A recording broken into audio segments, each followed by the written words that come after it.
It's like a bit broken, that's why. Oh, I see. That, yeah, no. It's recording now, bro. Make sure it is. Okay.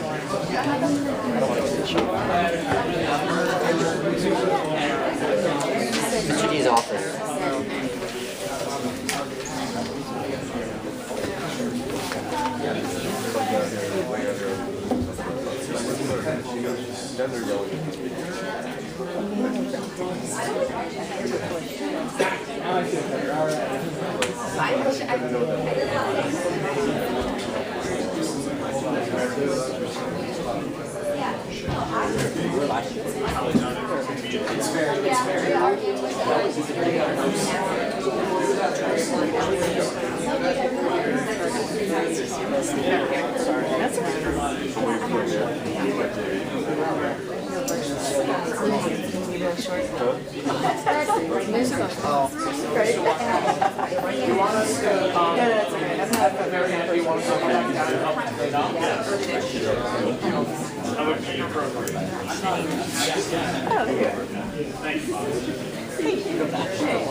Yo, what used to be in here? Gourmet popcorn. It was gourmet popcorn.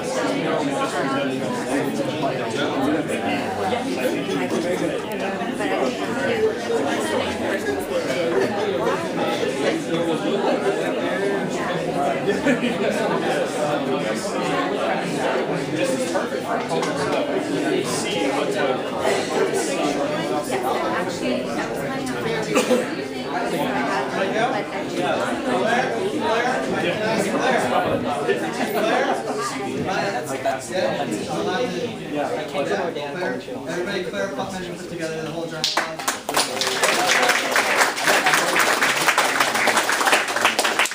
I'm not sure if you guys know this, but every Thursday morning at 7:30 in the morning here at Pingry, every day that there is school, students gather in this room to talk about science for no credit and for no apparent reason. But for all that come, and everybody's welcome, that means you can come back. That means if there's a 7th grader and they want to learn about science, they can come too. For anybody that wants to come at 7:30 on Thursdays, there's access to real science. I'm going to give you an example of a presentation today. Claire did not put me through this presentation. She did not train me for this. I just want to point that out. When I screw up, it's not my fault. She generally trains everybody. It's about a month-long process, but it's an amazing thing. She can take a person, her team, can take a person who knows very little about science, walk them through a process, and get them up here talking about science. My science mentor always told me to start with gratitude, and so that's where I'm going to start. But the number of people I have to thank are too many. The number of students, the number of faculty, the number of just the support we got to run a program like this, it involves so many hours and so many people that all I can say is that somehow we're going to pay it forward, and that's really the only way I can pay back anything that we have here. So that's basically our promise. The talk I'm going to give, well, we'll start here. You guys know David Maxwell. David Maxwell, say hi. Howdy. David Maxwell has interesting phenomena at his house. They're called two little children, Libby and Katie, and I am Uncle Luke. And what I like to do is, as Uncle Luke, take large amounts of sugar over to his house, feed it to the children, and then promptly leave. I love going over to his house because you never ever know what those two kids are going to be doing. And this is a true story, but one day I walked in and Libby was sitting at the table playing with some toys. I think she was about 3 at the time, and she was completely covered in oil. Not like a small grease spot, but I mean head to toe, completely soaked in oil. So at that point, when I saw that, I had two options. What I could have done was say, hey, Dave, your daughter's soaked in oil, go wash her off. or I can sit down, crack up, and have a conversation with the girl. So you know which one I choose. So I walk up to her and I say, Libby, are you covered in oil? And she looks up at me, stops playing, yes, looks down, starts playing again. Nothing's wrong, right? And I said, Libby, why are you covered in oil? And she said that when I get dirty, when I get dirt on my clothes, I go to the bathroom, my mom grabs a bottle off the sink, and she cleans me with it. And that's what she did. It just happens the bottle she grabbed wasn't soap, and it was oil.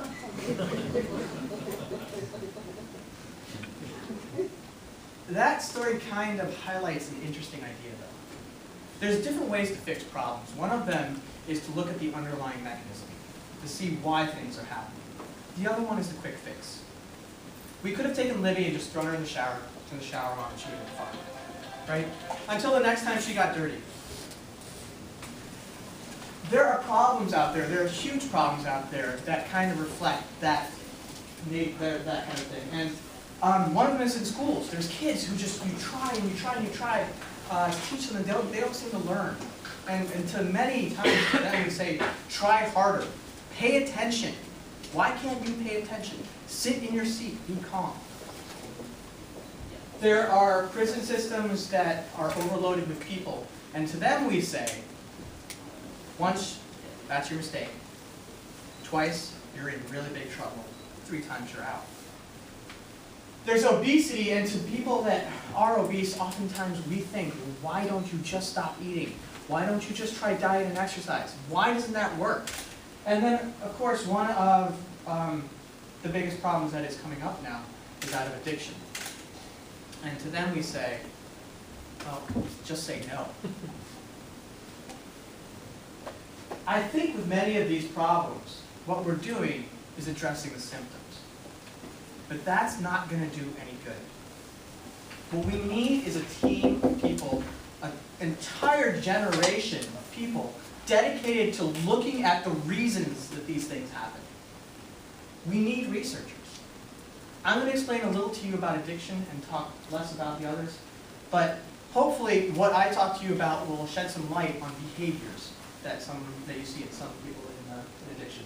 So there's a lot of things about addiction that are interesting, but one of them I was told by the person that taught me that if I didn't say this, she would recall all the information she'd ever given me. I don't know what that would look like, but she's a frightening woman, and I believe her. But she said that if I had to refer to addiction as a disease and make clear the point that once a brain is in an addicted state, it does not return.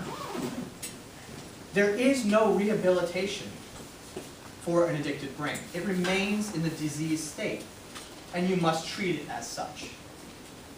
So, what percent of the population are we talking about? If you look at the left here on these graphs, the blues, you'll see 2 groups of people. You'll see people that have never used alcohol or have not used alcohol in the last year, that's adults, and people that have not used illicit drugs. On the right, you'll see populations yellow and red, people that did. The interesting thing is the 2 different populations that you see here.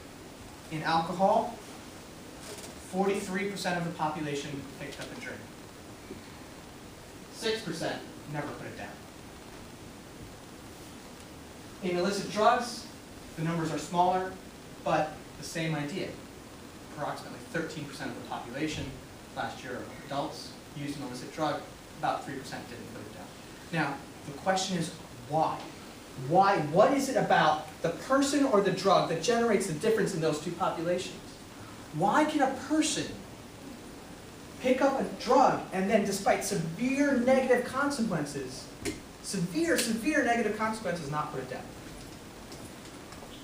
Well, in order to understand any of this, you have to understand the concept of a high. So I think one misconception when it comes to addiction is that people are chasing a high. And I think that's probably true in the beginning. So what is a high? Well, a high is the release of a small chemical in part of your brain. If you guys will all humor me, take 2 fingers and go like this.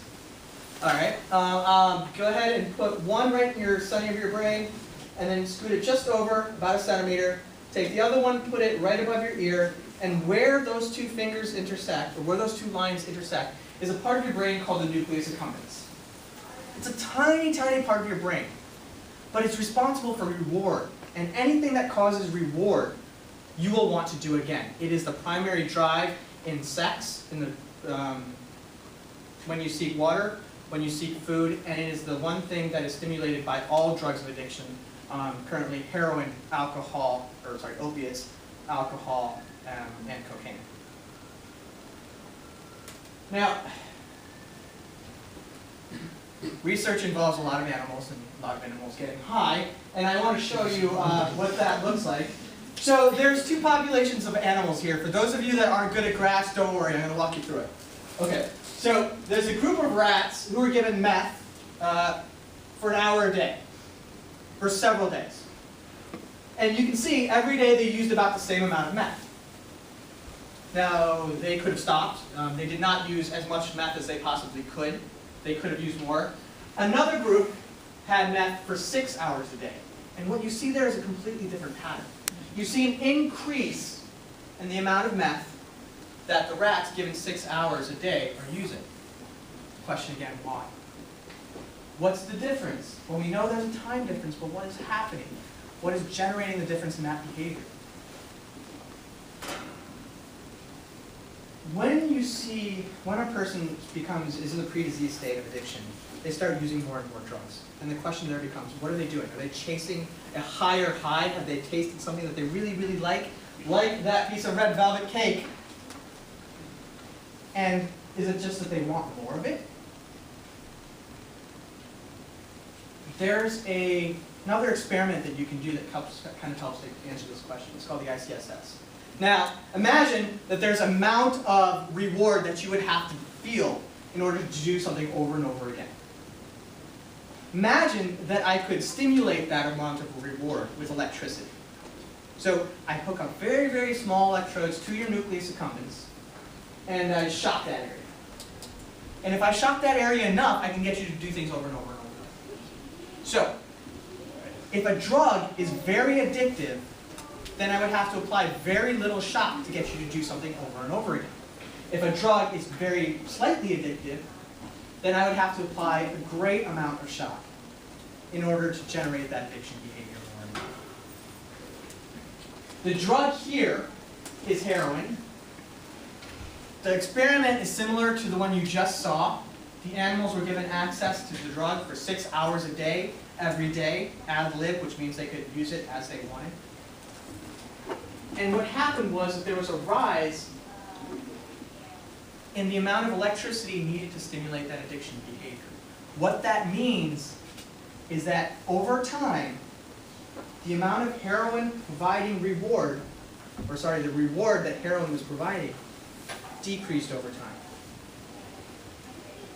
There was tolerance.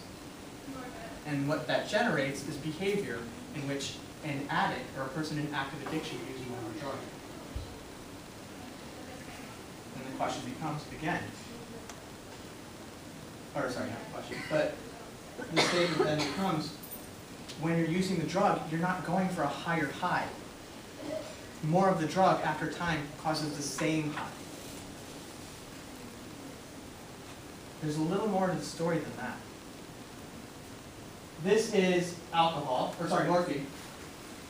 And what we've done here, or not we did, I didn't do this, is they've again planted electrodes into the nucleus accumbens to a specific neuron. And what they can measure is the amount of firing in that neuron. Now, people often think that reward is something that you only experience with drugs, but it's not. It's something that happens all the time to you. You are constantly experiencing reward. It's what allows you to get out of bed in the morning, and it's what allows you to do things. You have almost all experienced a condition in which you can't feel reward. It's called anhedonia. That's when you do something that you really, really, really like to do, and nothing seems to make you feel good. Who's been there? Don't raise your hand. Just think. Right? It kind of happens after traumatic events, after a breakup. But the amount of reward you feel from something that normally gives you reward, you don't get. This is the amount of activity in a normal nucleus accumbens. This is the amount of activity in a nucleus accumbens in a rat that is in protracted withdrawal.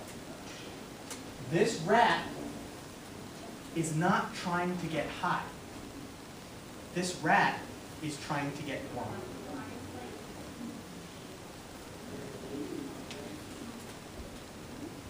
I don't know if you like my graphics or the hive is happy.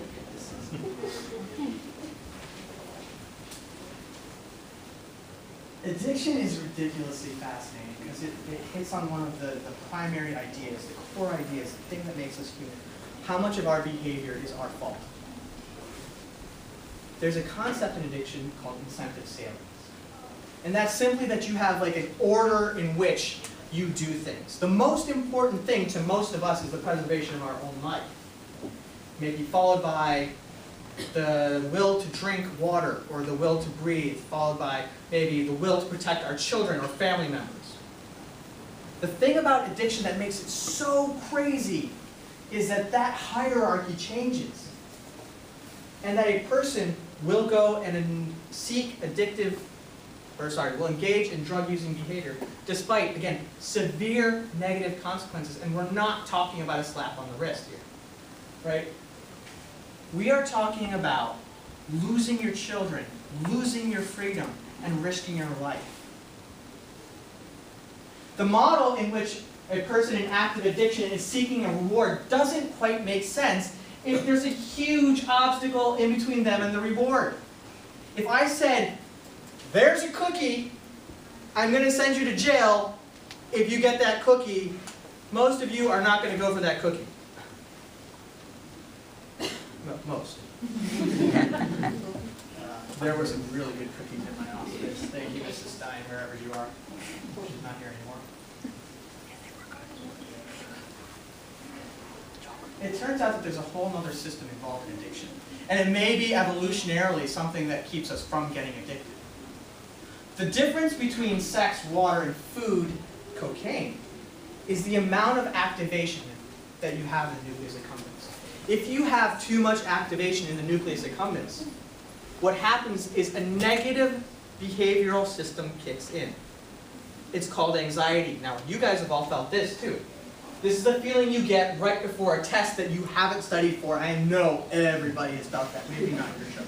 Maybe not. But everybody has felt that, right? That kind of, like, you know something bad is about to happen. Imagine that system activated all the time. All the time. Not for those 5 minutes before the quiz, but all the time. This is another experiment, and what they did in this experiment was block the stress system. If the stress system in a rat plays a role in how much drug it uses, then by blocking that stress system, by blocking the amount of stress that a rat feels, what you should see is a decrease in the amount of drugs that a rat uses. Let me go through that again. If stress is leading to drug use, then reduction of stress should lead to less drug use. And that's what you see. Here you have an addicted rat, and this is the amount of stress blocker given. And as you can see, as stress is blocked, the amount of drug decreases. And in this case, the drug is alcohol. Now, all drugs work a little bit differently, but they all work on the nucleus accumbens. I'm not suggesting they're all the same, but they all bear this pattern: tolerance, anhedonia, and stress. What I'm suggesting to you is a new model. Maybe in the disease state, a person is not seeking reward as much as they are fleeing their hell. I don't know exactly what you would describe it, but it's powerful enough that it forces people to risk losing their children, losing their freedom, and losing their lives. The final piece of addiction that I think is interesting is part that involves the prefrontal cortex. And the reason I think it's interesting is because Most of the kids here do not have one. The prefrontal cortex is part of your conscience, and it's what says no. Now, you guys have all felt like, ooh, what if that guy just made me so angry, I'm just going to deck him. And then you have that part of your brain that says, no, don't, right? It turns out in addiction that that part of the brain becomes damaged. And it's also found that in many people involved in addiction, that part of the brain was already damaged. What you go to is a negative idea, an impulse. And what you lack is a thing that says no.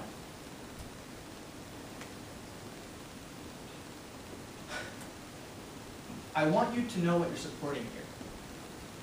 What you're supporting here today is an idea that we go back and we look at these models again.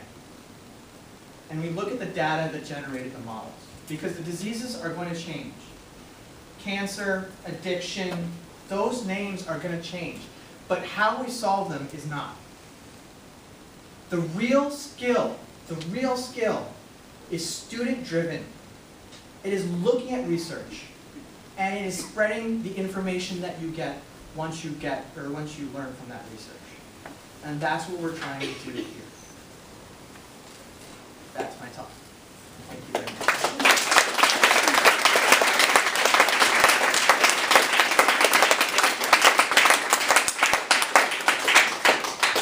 There are many people on the team that I work on. There are teachers, there are students, and there are parents. I want to give the other teachers that work with me hand in hand a chance to say thank you and to close this thing out. So, David Maxwell. I suspect, honestly, that one of the reasons he wanted me to come was so that he could make jokes about my daughter. But if you look at that, there is a research model where you let the child figure out the problem and answer on her own. So we're just doing the same thing here. But I want to thank you all, first off, everybody for coming. I would like to thank the students in particular. You guys put a lot of work into all this stuff, and this is something really to be proud of. Thanks to the parents for creating such wonderful children. And please, any advice you can give me, I'm willing to take. I've already said that I know to Laura's parents.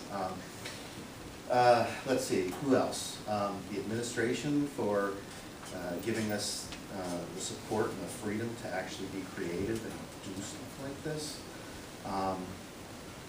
Obviously, donors, people who've supplied us with the resources and the funding to do that, the board, and then I think finally my colleagues, my amazing colleagues who put this thing all together without Jeff and Morgan and Tony, we couldn't accomplish this.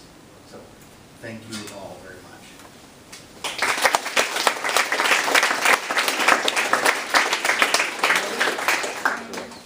Dr. DeCilia, one of the newest people to join our team. Unfortunately, she has to work with us. So thank you all for being here. I mean, I really just second everything that Mr. Maxwell had to say here today in terms of acknowledgments and thank you. This is a great place. This is my second year here. It's a great place to work. One of the reasons I came here was this research program, these kids, and all of you guys. So this has really been an incredible experience that I didn't think I could ever have in a high school environment, to be able to do real science.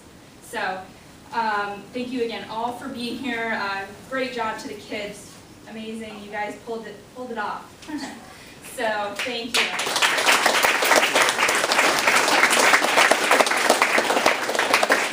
And I hope you were all able to learn something new that you maybe didn't know before and get a chance to really see what we do here on a daily basis. So that's pretty much it. Thanks.